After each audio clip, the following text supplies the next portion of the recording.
It was supposed to be a Sunday of faith, hope, and community. Instead, it ended in betrayal, blood, and a question no one could answer. How does a son stand up to preach and bring his own father down?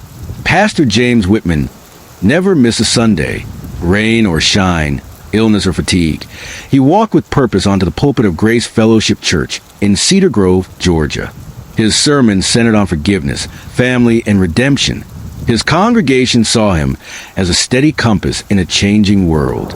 But beneath that gentle smile was a family unraveling. His son, Elijah, could no longer look up the man he once called Dad. When the funeral was over, many in the congregation said the moment felt surreal. Chairs were moved aside for families to hug. Cold sandwiches were handed around. Candlelight vigils were planned.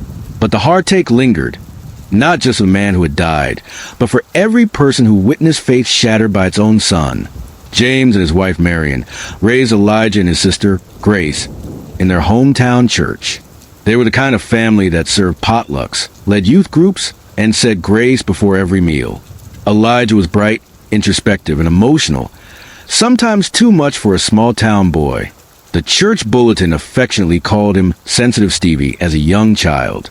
He played guitar during youth services and led a small group for middle schoolers. But isolation settled over the family when Marion passed away from cancer years ago. After her funeral, Elijah became withdrawn. The church community, James's community, wrapped around them. But grief has a way of twisting even the strongest bonds. Over the years, Elijah's behavior became more erratic. At first, it was insomnia and skipped lunch rehearsals. Then missed sermons. He left Sunday services early, hiding tears behind his hands. He stopped responding to his father's texts. He began disappearing for days, on end with no explanation. James confronted him once after midnight, standing in the porch light. "Son, I just want to know you're okay," he said. Elijah looked at him with eyes full of hurt and whispered, "You don't even know me anymore." Elijah moved out at 19, telling his father he needed space to find himself. He bounced between jobs, apartments, and people until he landed in a halfway house nearby.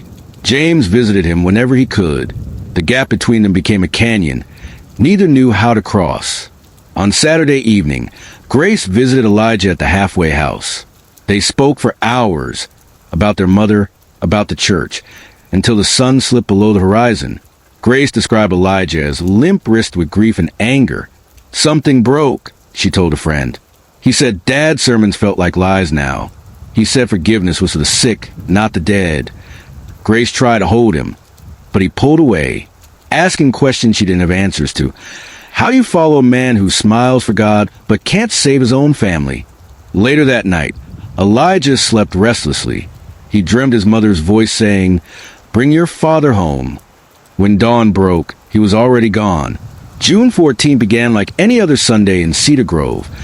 Birds chirping outside old stained glass windows. Coffee brewing in the back hall. James preparing his sermon notes. Elijah showed up early, dressed in black jeans and a rented blazer. He told the pastor he wanted to help set up chairs. No one was surprised to see his familiar face. He had helped before when visiting his sister, but his hands trembled when he adjusted the water pitcher. His eyes were dark behind the morning light. James greeted him with a hug and said, "Good to have you here, son." Elijah nodded stiffly and moved to a folding chair near the front. He watched as families filed in, unaware that his gaze flicked between his father, the pulpit, and the door, like every moment had become part of a wider equation. James stood at the pulpit, reading from Hebrews. "Let us hold fast a confession of our hope without wavering." He paused, looking down at his notes. That's when he heard the click. Elijah stood, pulsing with something dark. No whispers or threats, just one wordless motion. Seconds later, 2 rounds shattered the hush of the sanctuary. James fell to his knees, collapsing face first onto the choir carpet. The pews erupted in chaos. Children cried. The organist's hands froze mid-verse. Elijah dropped the gun and stared. No remorse, just a quiet that roared louder than the shots had. Seconds passed. Then a member of the congregation tackled him. James Whitman was rushed to the hospital, but died on the operating table. The emergency room later described his injuries as mortal. 2 bullets to the chest. Elijah didn't run. He sat on the sanctuary floor, blood red on the carpet, as police handcuffed him and read his rights. At the station, he said, "I needed to end his lies." When asked what lies, he said, "Everything, the church, the sermons, his fake hope."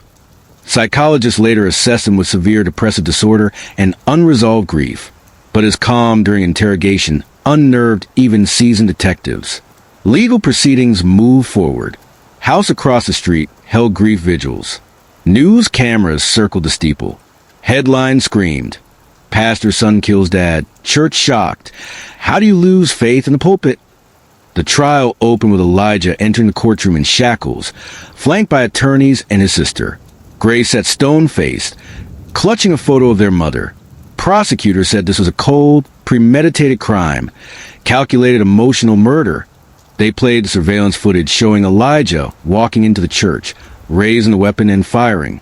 The defense brought forward mental health experts. They described Elijah as a traumatized, grieving son whose guilt and abandonment issues had metastasized into delusion. They argued for manslaughter, not murder. Grace testified, recounting Elijah's unraveling. He asked Dad forgiveness would make it okay. But moments before, Dad preached forgiveness like it's black and white. He couldn't hold both pieces. After 6 hours, the jury found Elijah guilty of second-degree murder. He was sentenced to 40 years. With James gone, the pulpit remained empty. But within weeks, Grace and the congregation formed the Whitman Reconciliation Foundation, offering grief counseling, father-son mentorship programs, and support for youth wrestling with family abandonment. "We can't bring Dad back," Grace told donors at the first fundraiser, "but we can keep him teaching, even in grief." The church reopened under a guest pastor. Every Sunday, a candle burns in memory of James on the altar. Elijah, now in prison, writes letters to Grace. Some days she responds. Some days it's too painful. But she hopes one day he'll understand that forgiveness is not blind. It needs a path. This story ended in tragedy, but that pulpit still holds his legacy. Not just a faith, but forgiveness, grief, and healing. If this struck you the way it did us, don't let it be another fragment of sorrow. Watch the next story we've handpicked. One of lost trust, yes, but also redemption found in the least likely places. Click below to keep listening, keep caring, and remember, stories shape how we heal. Subscribe and join us. The next chapter could make someone's journey a little brighter.